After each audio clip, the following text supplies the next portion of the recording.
didn't think anybody would turn up for this morning. We had lots of people, but it's just lovely to see you all. And it's just a splendid building. I'm a member of the Tyne Buildings Preservation Trust. And when we first came to look at it, first of all we had to come through the fence and pull the fence. And then we all went into the cage, and all these very distinguished people standing in the cage, all giggling away. We said, nothing can come of this. We'll never let go of this. And they have done, and it's absolutely fabulous. As you can tell, I'm not from the North East. I've only lived here 45 years. So I've still got the Lancashire accent. And the person I'm talking about is from Lancashire. But it could be anywhere. It was just another northern town, which this is as well. And it's about my grandfather. Here we are, Fred Goodyear. He was in the First World War, and he kept diaries and he took photos. So what you'll be seeing will be photos, but also some postcards as well that he collected and brought back.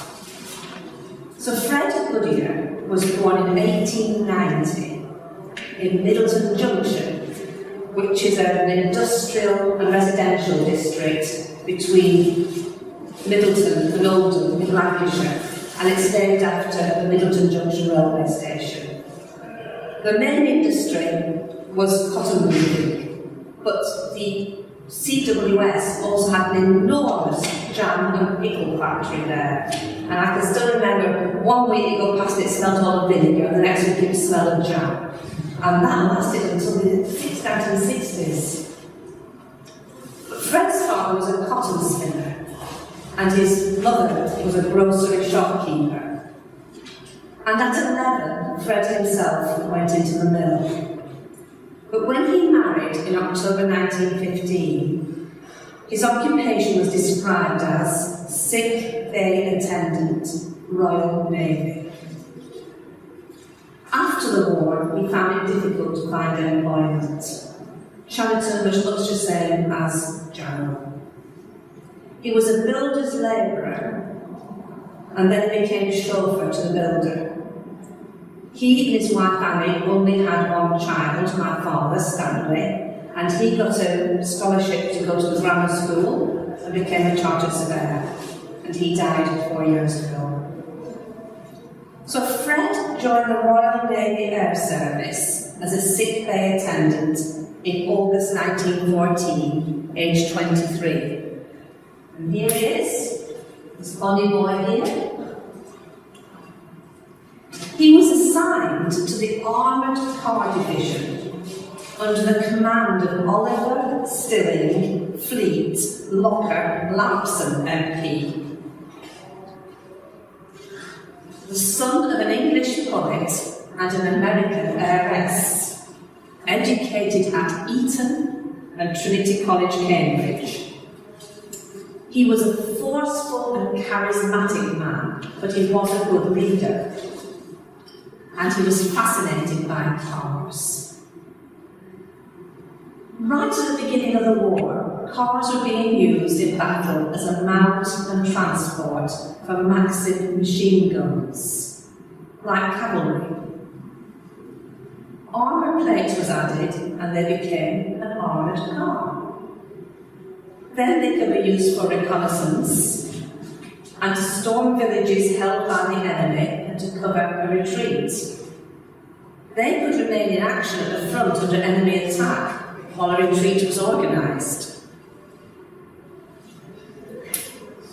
This was modern technology, and it was exciting and attractive to the car-driving middle and upper classes. The Royal Navy set up 20 squadrons. Number 15 was raised and partly paid for and commanded by Locker Lampson. At first they were sent to Flanders, but it was so muddy there that the cars got bogged down and they fell into ruts and into holes. And they were little use in this area of trench warfare, so they were called back to the UK. Until 1915 they were sent to Norfolk to defend the coast. and then they were threatened with disbandment. But Locker and Lamson wouldn't have any of that. Instead, he made contact with our allies, the Russians, and persuaded them that the British armoured cars would be a great asset on the Eastern Front. The Admiralty allowed him to take 3 squadrons, his own, and parts of the other ones which had been disbanded. They were now known as the Russian Armoured Car Division. And the diary that he wrote is entitled Diary of a Russian Expedition. Come on in, we're just starting. Half an hour. The Diary of a Russian Expedition, 1st of December 1915 until the 19th of August 1917. And there's a map with it, as you drew in front of the diary. So all the way from British Isles, right down to Turkey. Now this is a diary of a sick berth attendant. It is not the diary of an armoured car operative. They embarked on the SSU Mona from Liverpool on the 1st of December 1915. This ship was built in Sunderland in 1910 by Sir John Lane and Son. It was a single screw ship with a speed of only 13 knots, which is 15 miles an hour, and it was built as a cargo ship. It was built for a crew of 75 with 58 passengers, but in this instance there were 500 people on it. Oh, it was a rough crossing. The boat nearly capsized. Drinking water almost ran out, and the deck latrines were washed overboard. 23 days later, on the 24th of December, they reached Alexandrovsk, and they spent their first Christmas day on the boat. And he writes, Christmas Day in the Arctic regions. I never thought I'd spend Christmas in such a place.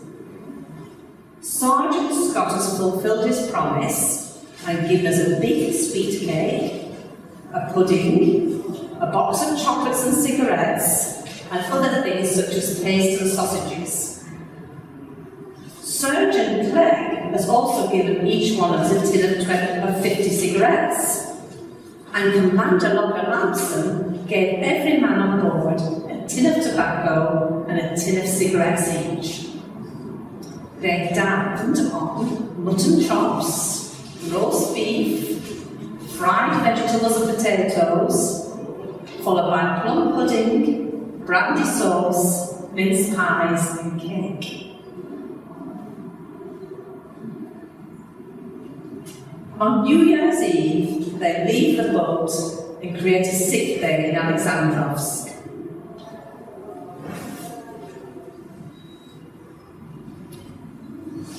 This was an isolated port, only recently founded, and situated just east of the Norwegian border, near the modern-day Murmansk.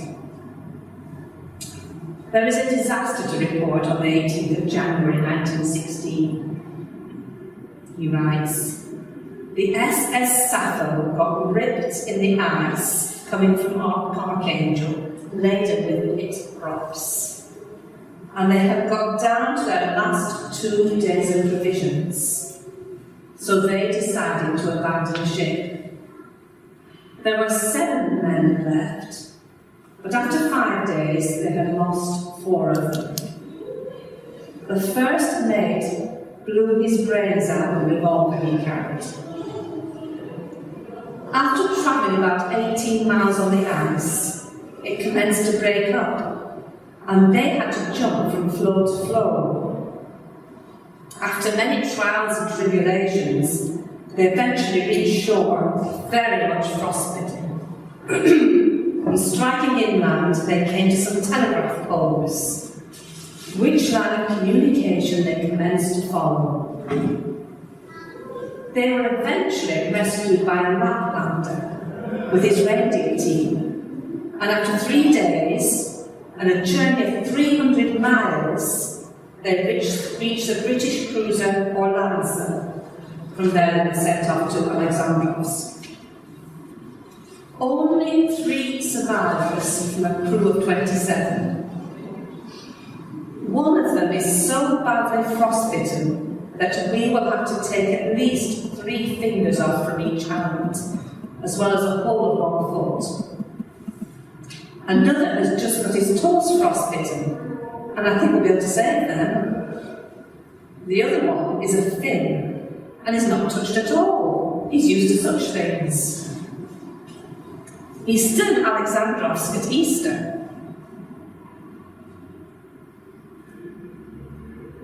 Easter Sunday, and the Russians have been going to church since midnight.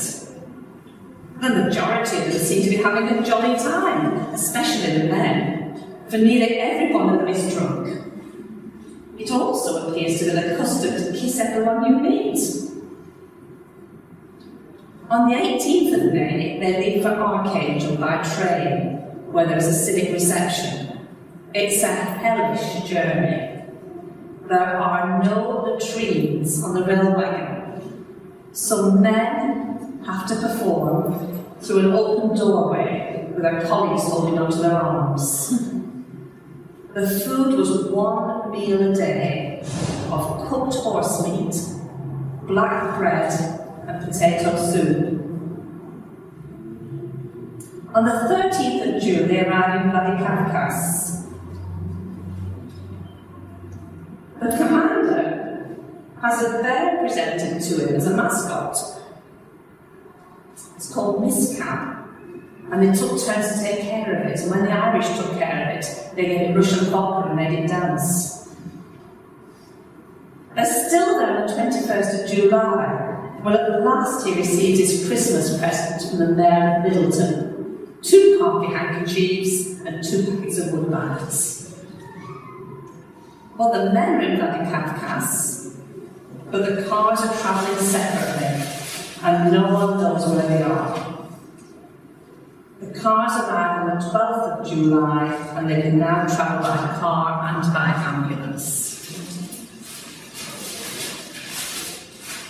On the 28th of August, Romania has declared war and taken her place on the side of the Allies. And that has caused a great impression on the Russians, who seem very jubilant about it. On the 1st of November, 11 months after they set off, they're almost there. They've travelled through the steppes of Russia, and they reach Odessa. Then they sail down the Danube. At last they're expecting some action, and he becomes maudlin. Here am I, in a war-stained country, nothing but devastation on every hand, and expected to be in the thick of battle and horrors of war in the next 24 hours. And I do not know the dear ones I left behind in dear old England are dead or alive, sick or well.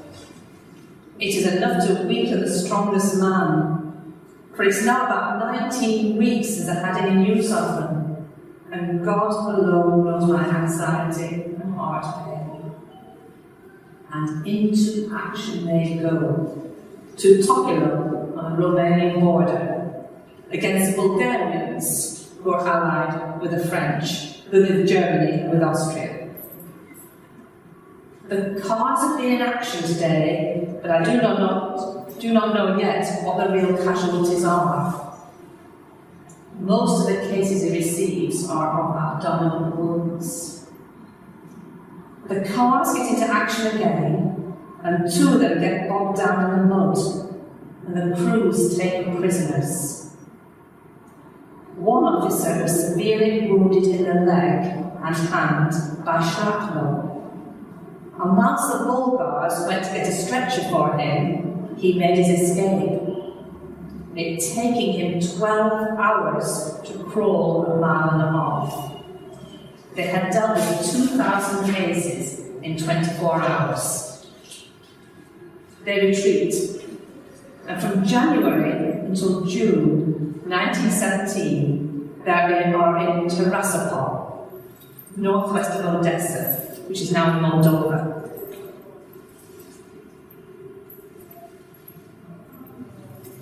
Now, one evening in Tiraspol, a Russian officer approached a member of the British unit and ordered him to stop smoking. The man failed to obey.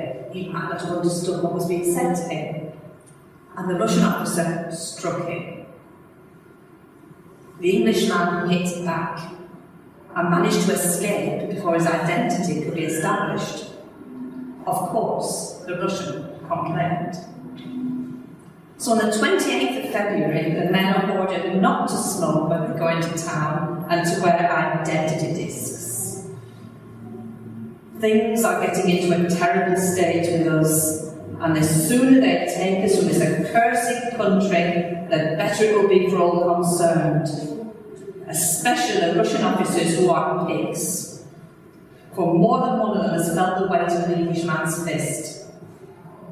So next day, every man who is at liberty goes into the town and carries on smoking, and neither wears his disc nor salutes. And the ship's police have had a very busy time checking off names of offenders. In March 1917, rumours abound. There is some trouble in the principal towns of Russia, and especially Petrograd, where there is rioting taking place. And this is the first Russian revolution starting. They're told not to talk to any Russian soldiers. On the 23rd of April, preparations are made today to resist a siege by Russian soldiers who are in this place, as they have threatened to raid our ammunition and our food stores and massacre a number of the Jewish population, who they believe to be the root of all the unrest which is over the country just now. But before they leave, they have a group photo. And it's this one here. In May 1917, they travelled to Kosovo in the Ukraine, where they established a dressing station to treat British and Russians. But 4 days later, they have to evacuate. We are in a very dangerous position, as we are between a battery of heavy guns and the railway station. They set up another dressing station, but that too is in the firing line. We are awakened at 4:45 this morning by 10 hostile aeroplanes making their appearance searching for the Russian batteries which are concealed about us. A couple of days later, on the 29th of June, the bombardment of the enemy's line commenced at 3 a.m, and from appearances they seem to make a terrible onslaught. At noon, it is reported from the Russian headquarters that the enemy has retired to a stronger line of defence, 15 versts to the rear, and destroyed a town in their retreat. And these are his pictures.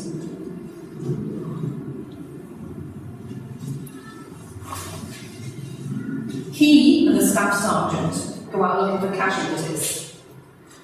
We pick up 3 patients, and I come back on the motorcycle and have some very narrow escapes from falling into trenches and shell holes. Next day, they go out at 9:30 in the morning. It is on our way from the village to the trenches that our troubles begin, for we are shelled practically all along the road, both by high explosives and shrapnel. But we come off scot-free, although we had a few very narrow escapes. We leave the car in the shelter of a cliff and proceed on foot the rest of the way to the trench. And when we reach the position held by our men, we find that 3 of them are dead, 1 wounded, and 1 missing. It's too dangerous to get the dead out, so we leave them there till dawn. Then we transport a few wounded Russians to safety. They go to another site. We proceed to the trench and find a chief petty officer very seriously wounded and 2 men slightly. We have great difficulty to get the petty officer to a dugout, but we do manage it with the assistance of some Russian stretcher bearers. We have to carry him along a communication trench to where we had the ambulance, and altogether it took us 2 hours to get him from his position to the ambulance. And 3 days later he reports, our total casualties during the 2 days battle were 4 killed, 1 officer and 4 men wounded, and about 10 suffering from shock and from gas. The number of prisoners, because they treat prisoners of war, number of prisoners taken up to date numbers over 16,000. The majority of them only having been on the front for 24 hours. One of them remarked it was just as bad as any day during the fighting around Arras, from which he had just come. The aim of this battle was to make the enemy bring their forces from the Western Front, so as to relieve the pressure which is being put against the British there. But once the Russian Revolution happened, the Eastern Front collapsed, and so the rest of the war was fought on the Western Front. Shells were dropped on Cursor Station about 3/4 of a mile away, and the third one struck an ammunition dump and started a fire. The rifle ammunition commenced to go off, and it sounded like a great number of machine guns all firing at once. Soon afterwards, a heavy ammunition bolt, and this went off with terrible explosions. Large pieces of metal dropping round about us, and the place got so hot that we were forced to strike camp and move well out of range. There must have been £1 million of damage done. But then on the 19th of July, everything starts to go wrong. I meet with a nasty burning accident this morning by a primus stove exploding, and in consequence I have to go to hospital. And my sister remembers that he didn't have the tip of his finger, and his fingers are very gnarled anyway, so he must have burnt his hand badly. 2 days later, we are warned to be ready to evacuate at any moment, as the Russian infantry are giving way and retreating in great disorder all along the front, and it's impossible to stop them, as their own officers are the first to run. So we take up the offensive with 8 of our cars, and succeed in doing very great damage to the enemy. But unfortunately, we lose the 2 light cars and 1 heavy one through the gears seizing up, and they have to be abandoned. The Russian army had mutinied, and why not? They were fighting in a war that they did not want to be part of, and they were generally being badly treated. They turned against their officers, and there were reports of officers being beaten and being shot. Grandad's diary described this. Here in Posturov, I am told news of the Great Retreat. The Russians were retreating in great disorder, and some of our officers, including the commander, had shown great resource in attempting to stay the retreat, even going to the expense of killing a few soldiers to try and attain their object, which they did for a short time till the odds became overwhelming. Further along the road, Colonel Valentine had a railway train placed across the road, and thereby stopped the retreat of transport for the time being. But he also saw the futility of his act, as the soldiers refused to stand their ground. 4 of our cars charged into the enemy again and again, inflicting heavy casualties amongst their ranks. 2 cars were put out of action by direct hits from artillery. 1 car being struck just below the turret, seriously wounding 3 men, and the other was hit just underneath. The explosion blowing up the gear case and smashing up the base chamber, but fortunately not causing any casualties amongst the crew. Of our casualties, 3 petty officers were killed and 2 men. 3 officers, 1 petty officer, and 8 men were wounded, and we lost 5 cars in action. In conversation with the wounded after, when they were brought into hospital, everyone expressed satisfaction at the result of this exploit. But Fred carries on the train to Archangel via Moscow. In Moscow, everything is very dear here. A cup of coffee costs 90 chopeks, and it's impossible to buy bread, not even chlorine. They leave Archangel on the 5th of August, and arrive at Lerwick 16th of August, and to Yarmouth on the 19th of August. And on the 21st of August, he leaves Euston to go home. And that, sadly, is the end of his diaries. Well, it was the end of the campaign anyway. The brigade were all sent home, and eventually dismantled by the Admiralty, and the personnel transferred from the Navy to the Army. Staff Surgeon Scott was made a major, and he and some of his medical unit were sent to Iraq to prevent the Turks going into Persia, threatening the oil supplies. But neither Grandad nor Lord Ramsden joined them.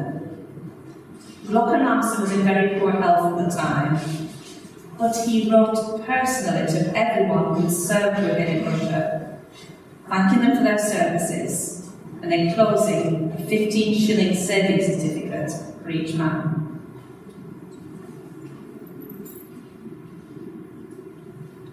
Here's a photo of Grandad in 1958, when he was my age. He died in 1966, at the age of 76, of lung cancer. He had been a heavy smoker all of his life. And that's me.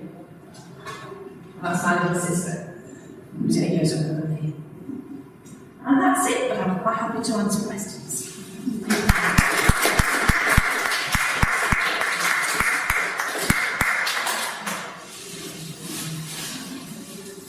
So they actually allowed to keep diaries? Yes, it is, and I think I did think one time I'd given it out in the War Museum, but I thought keeping myself and told us a lot of diaries. I was in a kind of reporter's notebook, and it starts off very beautifully written, and then it kind of goes up the inside of the notebook, and it gets ended in scribbly at the end, and you only have one notebook. I thought the whole time we weren't allowed to keep diaries. That might have been interesting at war camp sciences, but there was a lot of it at that time, and beautiful copper-plate handwriting. I mean, this lad left school at 11, but his grammar is fantastic, his handwriting is fantastic. Makes you wonder what's going on now, doesn't it? And did you discover your grandfather's diaries were the passed down to your dog? Yes, my father used to bring them down from the attic and say, oh, your grandfather kept diaries, have a look at them. We never did. And when I actually did get a look at them after Dad died, they all kind of stuck together here, nobody had ever seen them. And then we found photos. I just thought, I want to do something with this. I just don't want to give it away to the Imperial War Museum. And so I've written this for it. I've got my grandmother's diaries from the Second World War, and I've been a housewife in Clitheroe during the Second World War. Now, this is the wrong audience, I think. I'd rather do it in English, because it's very, very English. Very fortunate to have that. I know that I kept diaries since I was 14. Sometimes it takes you to get to a certain age before you start to think about your ancestors, doesn't it? It does. And they've gone, and you sometimes. No, yeah, we just keep finding second cousins twice removed at the moment. That's our search at the moment. Do we know, was it just the armoured car squadrons that were on the Eastern Front? That's all I know about. We've had resupply, everybody had resupply around. Yeah, well, what happened was that, to note about this, the Russians,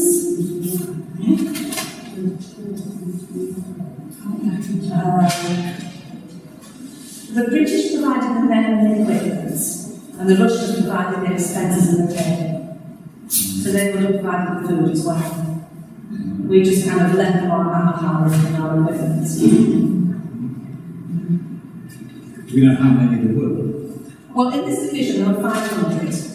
There were 44 officers and 455 men. 33 armoured cars, 44 motorcycles, 5 wireless vehicles, and amongst all that, 2 chief officers' sleeping cars.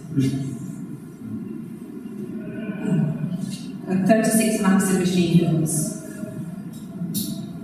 Was he a qualified nurse? No, we think my grandmother was a woman who managed to manipulate things.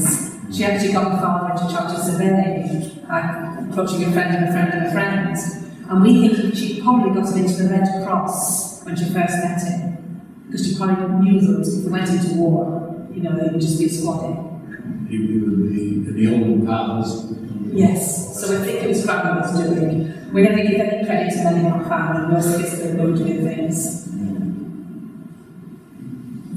Did you come across any medals? Yes, we do have medals. I don't know where they are. I'm aware there were medals, the reference to medals, but I don't have them. I've got a feeling that the parents' house was burgled and some of the medals were taken. That's a long time ago.